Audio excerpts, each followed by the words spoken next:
All right, so here is section 8.5. I've left the compounding or compound interest stuff up on the right so that you can see the stuff is very similar. There's a new formula that you're going to need to note. It is this one right here. The formula looks very similar. There are no new variables, but there is a lot of new complexity in the formula. So the title of 8.5 is Annuities. Okay, annuities are another way of investing your money. In our compound interest stuff, we put one amount in one time, left it there, and at the end, collected on it. The same was true for simple interest. So in 8.3 and 8.4, both of those sections, you had one principal, you dropped it, you set it, you left it, you came back later and collected. Okay? Annuities are different. You put in an amount. A little time later, you put in the same amount. It grows, you put in the same amount. In other words, your principal is an amount that you put in periodically. In this case, you put it in every month. And all that time, you're still earning interest as well. So you're going to essentially end up having more money at the end by budgeting and putting in money periodically. This is the same concept as when you hear, hey, if you just put away $100 every month instead of spending it on XYZ, you save it, put it in an account, and the money will grow and you will end up with X amount of money later. So for example, we're going to do one right now. I'm going to change the parameters of problem 2 here because it doesn't matter, okay? I'm going to say that if you can put away, let's see here. Why don't we put away, let's put away $500 at the end of each month, shall we? Okay. Let's put away $500 at the end of each month. We're going to save $500. Instead of spending it, instead of buying that new car or making that or getting on a lease on a really nice car that's $500 a month, instead, we're going to drive our piece of crap and we're going to save $500 a month. And we're going to always do that. And we're going to do that, okay, not just for 30 years, we're going to do it for 40 years until we retire. Okay, you with me so far? Only go, here's rule number 1. Do not go and buy liabilities. This is your bonus learning. Avoid purchasing liabilities. A car is a liability. It costs you money. It doesn't add money to your bank account. It doesn't add money to your net worth. It takes away from it. So remember, if you can help it, avoid purchasing liabilities. Purchase assets. Assets are things that put money into your pocket. Okay? So we are going to save $500 at the end of each month by not buying that Escalade or leasing that Escalade. We're not going to waste our money. We're going to do this for 40 years. Now, if we make more money later on, we may be able to purchase something like that and have it nice. But for now, we need to save. We found an account that pays 7.5% compounded monthly. That's doable, okay? But it's kind of a tough account to find.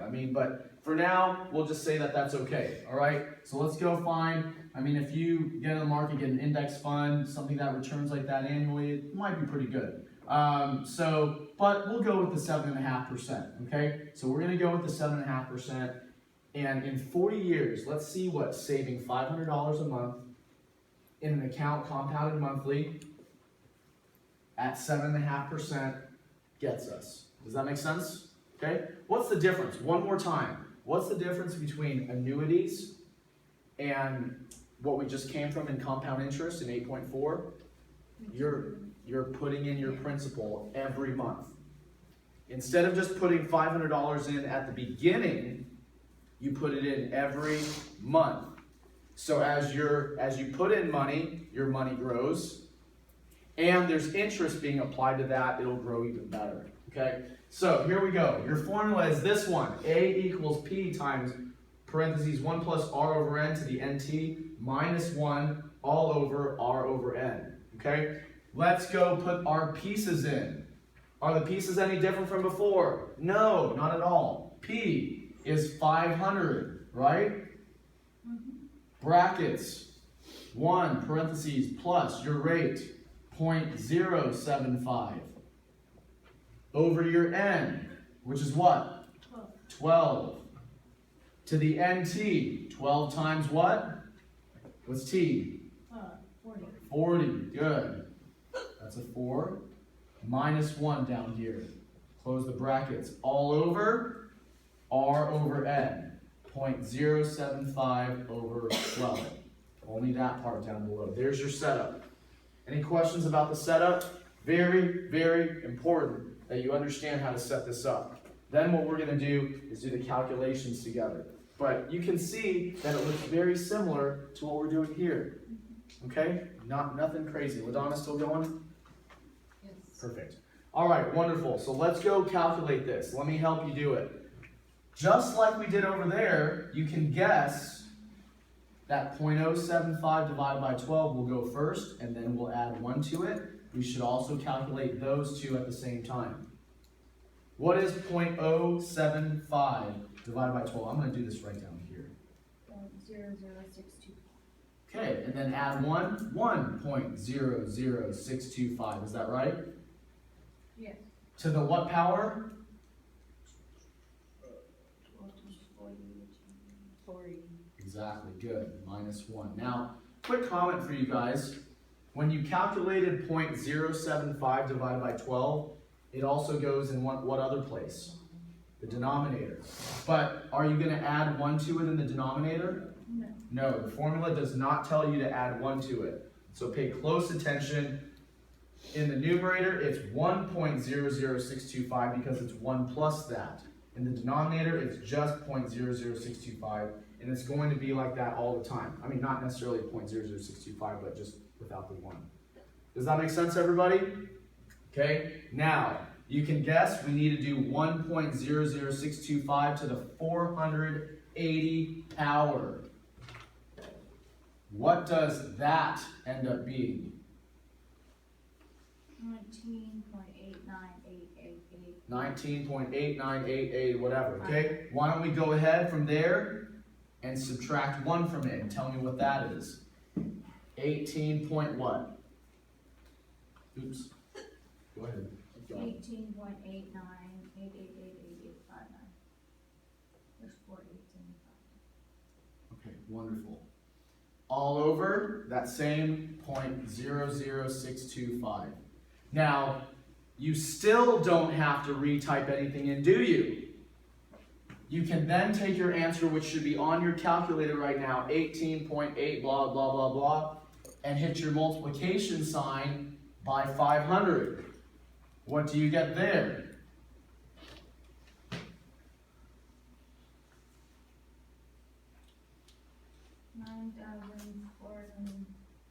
9,449.444294. All right, good. 3 4, And so on, right?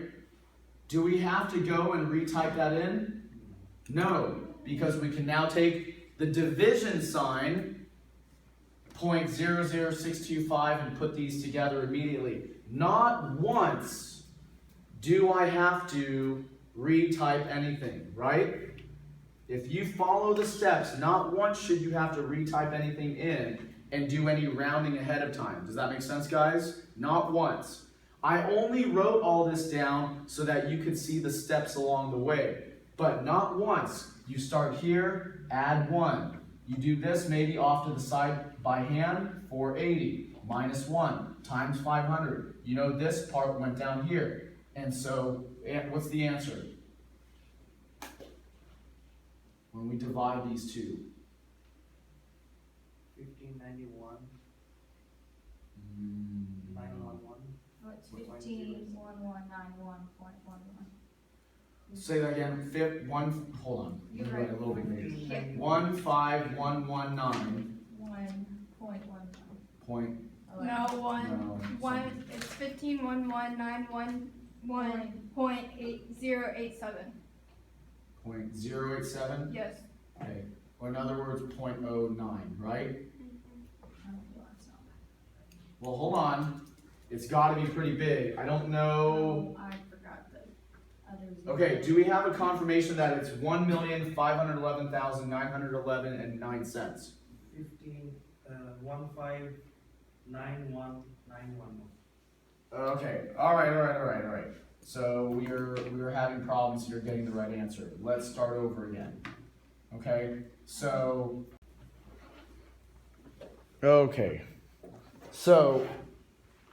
after calculating that, you should have something around 1 million, whatever. Just triple check your work. Everything up through here looks very reasonable, but just triple check your work. Your amount should be massive. It should be huge. Whether this is right or not, that's for you to just double check. Now, how do we calculate the amount of interest earned? Okay, the amount of interest earned, of course, is still the same. The interest is going to be your future value minus your principal. But let me ask you a question. Yes, the future value is 1,511,911.09. Is your principal 500? No, it's 20,000. Is it only 20,000? We put it in each month, so we should do 500 times 12. Times what else? Times 40. Exactly. Okay. 500 times 12 times 40, right everybody? Because that's the amount of money you put in. The amount of money you put in was 500 every month for 40 years. Does that make sense, guys? Okay? So pay close attention to that you make sure when you calculate the amount of interest for these, and what is that? 240,000. 240,000. Now, tell me the amount of interest that we earned. Do the subtraction.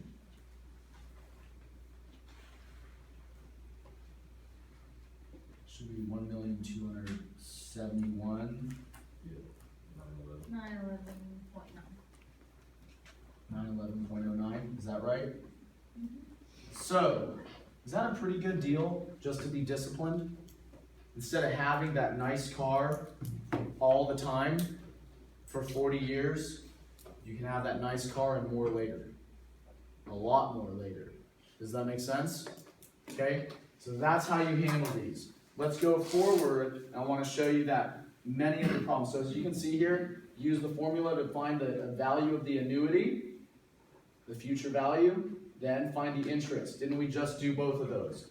Your future value A is this, and that's your interest. Paying close attention that your P is not just what you put in periodically. You got to multiply that by how frequently and for how long. Make sense? Pay close attention to that piece. All right, let's go on. Just check to see if there's anything else. Take a look at this one. We're putting in $70 every 6 months, 4%, 20 years. So that's semi-annually. So there's your principal. There's your confirmation that your N is 2. There's your interest rate. There's your time. Can we do all this the same way? Yes. Yes, we sure can. Let's go look at another problem. Now, this one, we would find out how much we must put in. I'm going to do that next class. Does that make sense, everybody? So we're going to do the back half of this section next class. All right. Is this Don't gonna do be the due quiz for this or one. no? You're going to need to do the first half of this homework. The homework, but not the quiz. Just not the quiz, okay? Okay, so we're going to cover 2 more problems here in 8.5.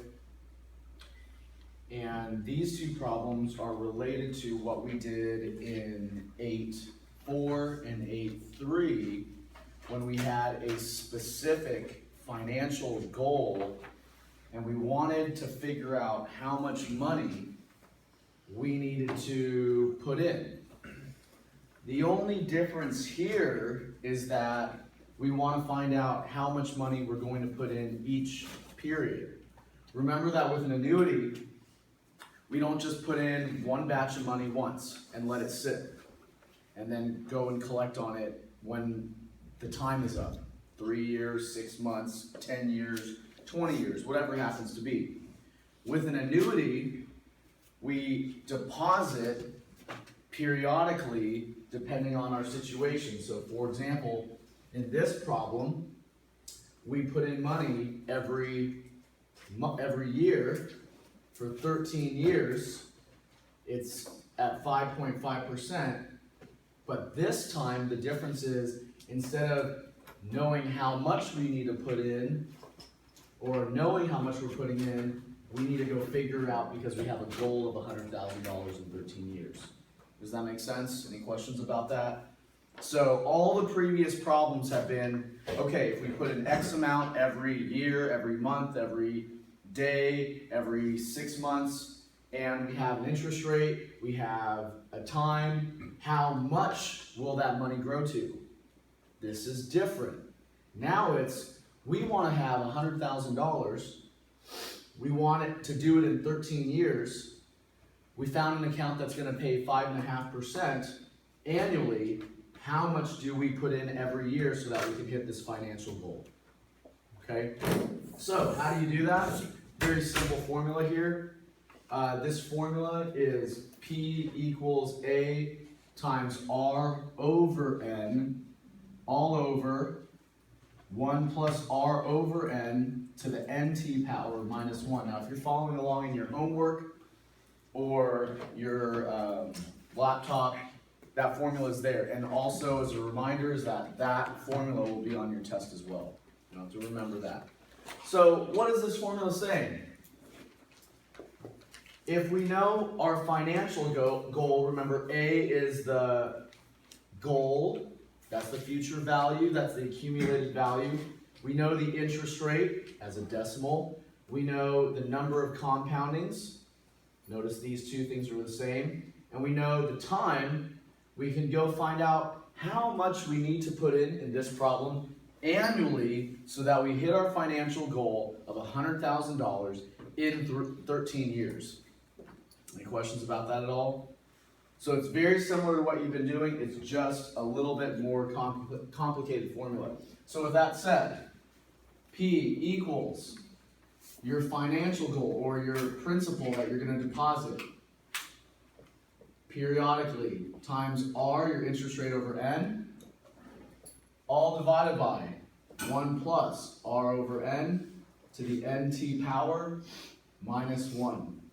There's the formula. And what we're going to do is we're going to go calculate that using our information here so that we can go find out our amount. What? If you're using a calculator, you can just put that one big equation. Yeah, it doesn't matter to me. If you're gonna do the brackets, is it just 2 parentheses? Or Yes, it's 2 parentheses because calculators don't have the bracket. the brackets. So brackets are just a way to see the different layers. Okay. That way you go, okay, parentheses are the innermost, then brackets, then should it get to it, braces. Oh, well, I emailed you last night and I kept putting it in, like I made sure I was putting everything in right, but I kept getting the wrong answer. Well, let's go find out, right? Let's go see. So, let's put in the pieces. We have a financial goal of $100,000, right? Our interest rate is 0.055 all over our N, which in this case is just a 1, right? All divided by brackets 1 plus 0.055 over 1 to the N, again it's a 1 in this case because it's annually, to the T, 13 years minus 1. Okay, so there's your setup. There's the setup. Now, the nice thing about this problem is that it's relatively easy, right? Because our 0.055 divided by 1 is just 0.055. So what are we going to do first? If you recall from the previous problems, we would do this part first, then this, then this. Those are the easiest pieces to take care of right away. Does that make sense, everybody? Now, if you're typing it all into your calculator in one long string, specifically if you have most graphing calculators can handle that. Some scientific calculators can handle it. You just got to be really, really careful about it. Well, I'm gonna do it in the way where we're not using a graphing calculator, so that we record what we've got. So, along the way, 0.055 divided by 1 is 0.055. Right now you've got that in your calculator. If it was divided by 2 or 4 or 12 or 360, you would do that, and it'd be sitting in your calculator right now. You guys with me so far? Follow along. If you don't have a calculator, this is not good, because when you get to your homework, it may not work out so well. Then, that answer in your calculator from here, get the multiplication sign, 100,000. Somebody tell me what that is.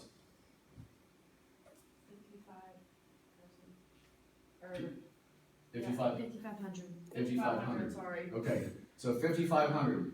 Okay, wonderful. So now I've got my numerator.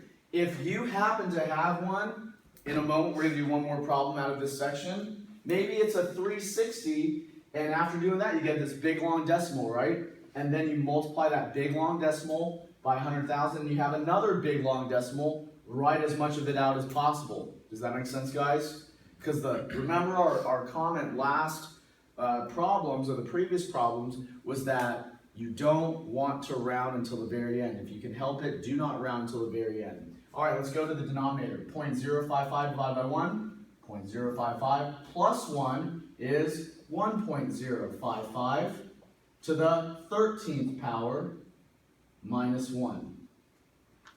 So that's what I would have right now, but maybe you already did this part. Okay? Maybe you already did that. 1.055 to the 13th power. You got an answer, right? And then somebody tell me what that answer is. 1.055 to the 13th power. Just say it out loud. We're not going to write it down.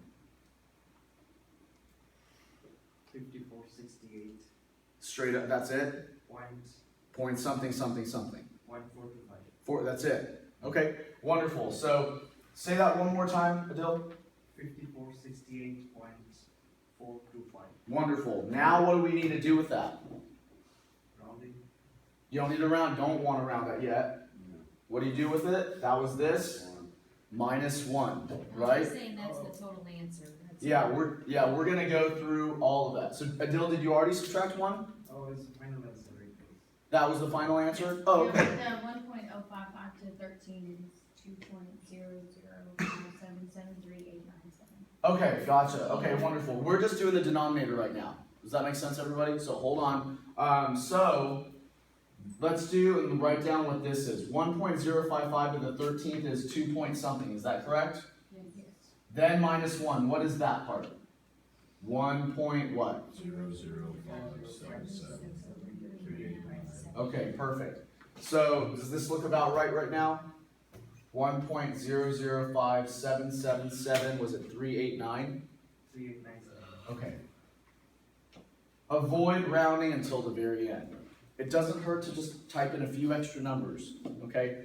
Now, you're gonna need to go and redo that, right? 5,500 divided by this. There are other ways to do it, of course, but I'm trying to do it so that you can see all the process along the way. Now, Adil, go ahead and give us the answer. 5468.425. Uh-huh. Okay, so 425, which would be 4,3. Now, let's understand what this is saying. Well, let's first double check to see if, oh, it went away. We'll get that. Let's double check to make sure this is the correct answer. So, coming over to the right side, okay, right over here, in order to have $100,000 in 13 years, you should deposit what? 5468.43 each. Oh, it says to the nearest dollar, right? Did you guys see that? 68. Round to the nearest dollar, so 5468, 5469. I know why. I'll tell you why it's 5469. Yeah. So they said round to the nearest dollar. Now, I wasn't paying attention a moment ago. Now, let's talk about this real quick. Many people, including myself, like I just did there, wasn't paying attention. Your standard rounding says if it's 5 or more, you round up. If it's 4 or less, you leave it alone. But if you're trying to save for something and you round down, are you going to make your financial goal? No. By rounding up, you will ensure that you at least have a little bit more. Does that make sense, guys? So with these problems, whether it's a 2, a 1, it needs to go up 1. Does that make sense? Because if you round down, if for that means 13 years you're short 43 cents. Does that make sense, guys? Okay? And you want to make your financial goal, not barely miss it. Okay? Now, let's answer the other half of this, which is the interest. So, or let's answer this part, it's both the interest and another part, which says, this amount of the $100,000 comes from your deposits. Okay? So, they want to know how much of your financial goal comes from deposits, and then how much of your financial goal comes from earning interest on it. Let's figure out first, how much money of that $100,000 is from deposits? How do we figure that out? Multiply deposits by the years. Exactly. Multiply how much you deposit, because isn't this how much money you have to put in? Right? This $5,469 is how much you have to put in every year so that you get to that goal. Does that make sense, guys? Every year for 13 years, at the end of every year, 5,469. 5,469. So if we want to find out how much our deposits are, what do we do with that 5,469? Multiply it by what? By the number of years. Now, how come we don't multiply it by, oops, I'm going to use a dot just for a change. That way you guys know how to use both. I mean, it doesn't matter really, but just a little change. How come we don't multiply it by a certain number of compoundings? Why don't we multiply it by a 2 and then a 13? Or a 12 and then a 13? Because it's, not because it's in the formula, it's because it's annually. So, just an important note here, if this was quarterly, you'd have to multiply this by 4 and then by 13. Does that make sense, guys? If this was monthly, you'd have to multiply this by 12 and then by 13. If this was daily, you'd have to multiply this by 360 and then by 13. But because it's annually, you multiply by 1 and then by 13. Everybody agree? And that's why it's just multiplied by the number of years. Okay? So somebody tell me what the total deposits are from our end. 71,097. 71,097, is that right? Yes. Okay. So, we deposit $71,000.97 of our own money over the course of that 13 years at the end of every year. How do we find out how much interest we earn? Subtract that by the financial goal. Exactly. We know our financial goal was $100,000. We know we met our financial goal. Everybody agree? So the interest is whatever the financial goal is, like we've done over and over again in the previous problems, minus how much money we put in. Does that make sense, guys? How much is that? 28,013? 903. Yeah. Oh, there we go. 28,903. Sorry, not paying attention. Okay. Good.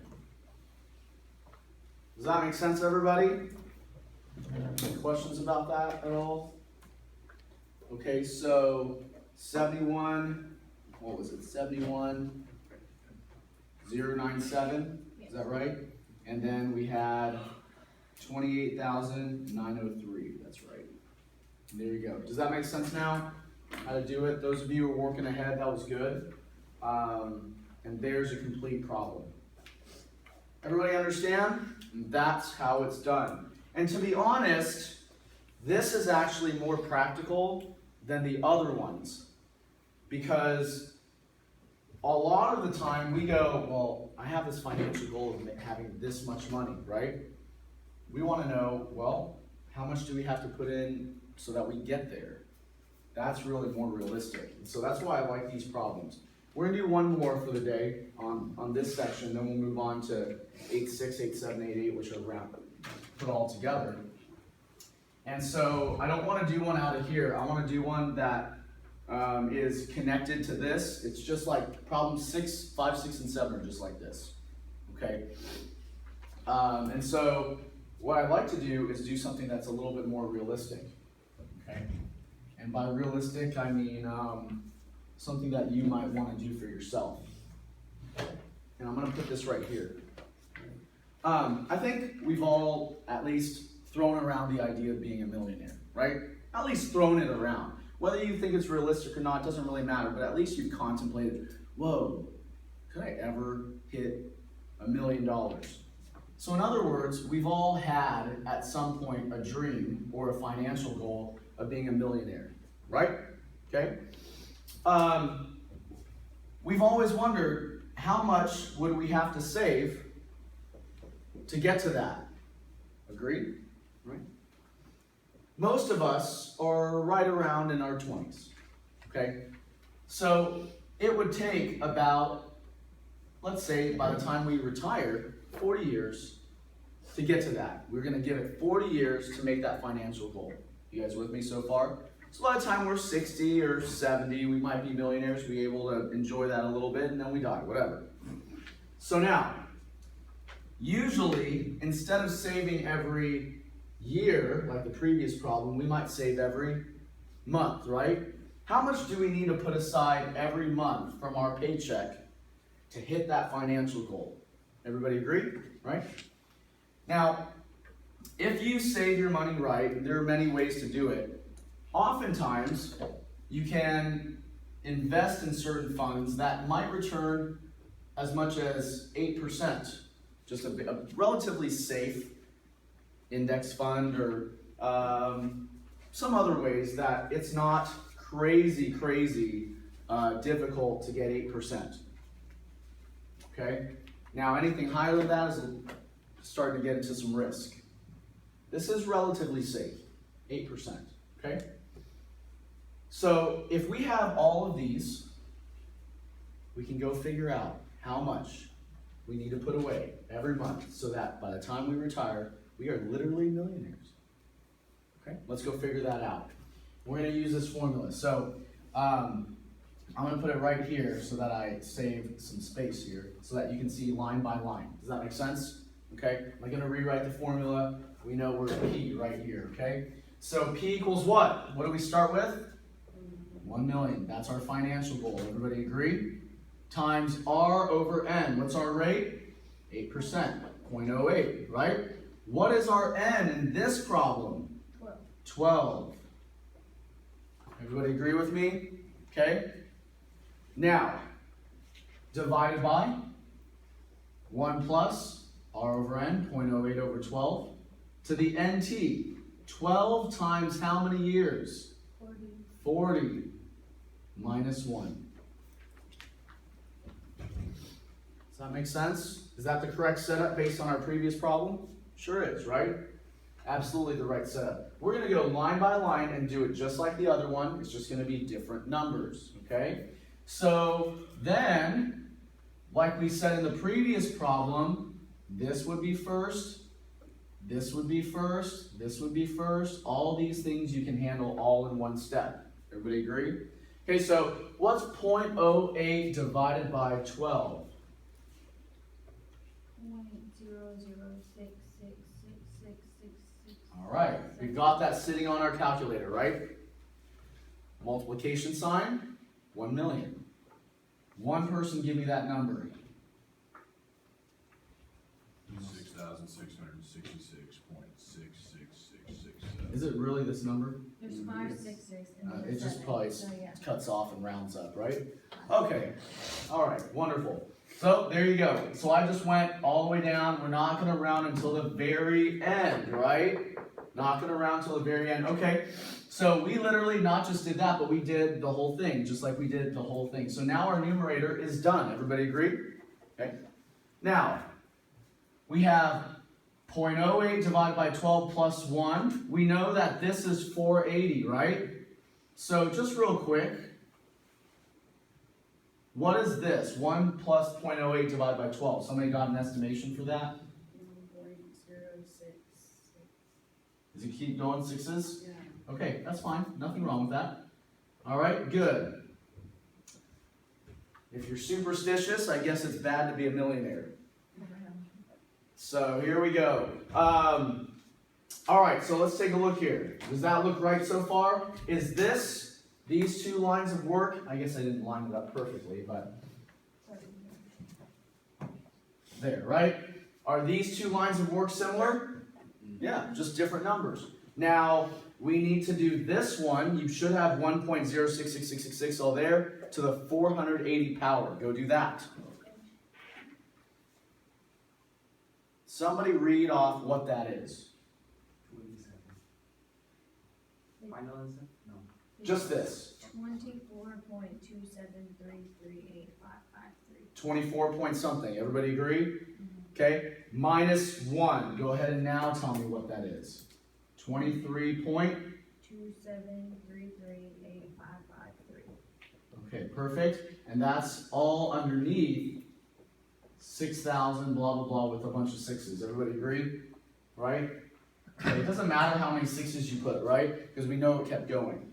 Now we need to divide 6,666 point, as many sixes as you can put in, by 23.2733855 because we wait to the very end to round. Somebody tell me what the magic number is that we need to save. 287. 287 point. No, it No, was it's 286.45. Okay, so we'll just do that for now. 286.45, good. And then that's the exact amount, right? But should we round down? No, because especially if you are putting in a monthly payment, right? If you're doing a monthly for 40 years and you round down, you are really going to be short. Does that make sense, guys? Very much so. So, $287 at the end of every month for 40 years makes you a millionaire so long as you invest in the correct account. Is that doable?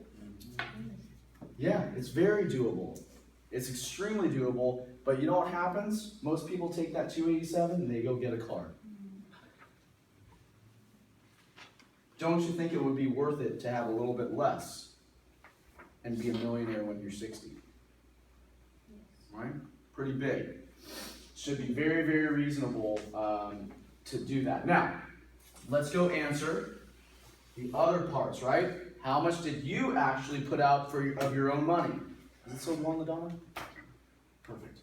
So let's go figure out how much of your own money did you deposit over this time? Well, what do we do with that 287? Multiply by 12. Exactly. Multiply by 12, and is that it? No. Then by what else? 20. By 40, exactly. So We multiply by 12 and 40. You just do it by 480. Yeah, you can do it by 480. I just did that so that you could see, okay, this is the whole thought process. And what is that? How much of our own money? 137760. Say that one more time, Tanner. Oh, wait. 137760. 137760. Is it really? Yes. Yeah. Wow. How much money did you only have to put in? $137,760 of your own money. I feel that's just a little bit low. When I had the problem the first time, I got it for P 2,889. Yeah, 85, something is off. 85. Yeah.